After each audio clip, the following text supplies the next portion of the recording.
Alright, my wall clippers will not charge anymore. So I decided to go ahead and buy a new battery for it.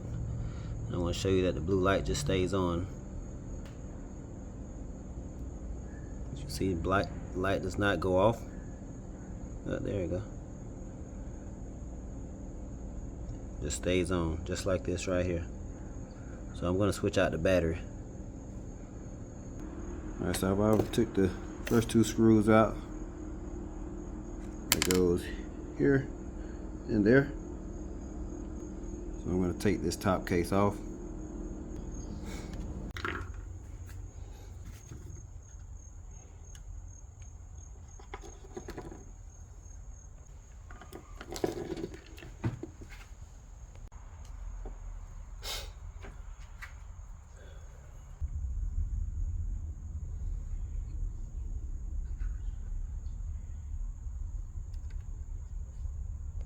Alright, so I do got everything back in there. I'm going to put the case back on there, screw everything back down.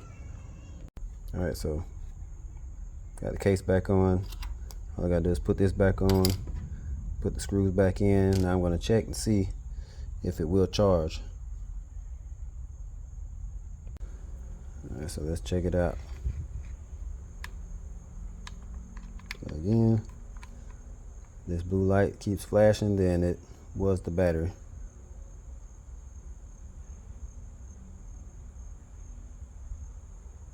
Alright, I think it was the battery.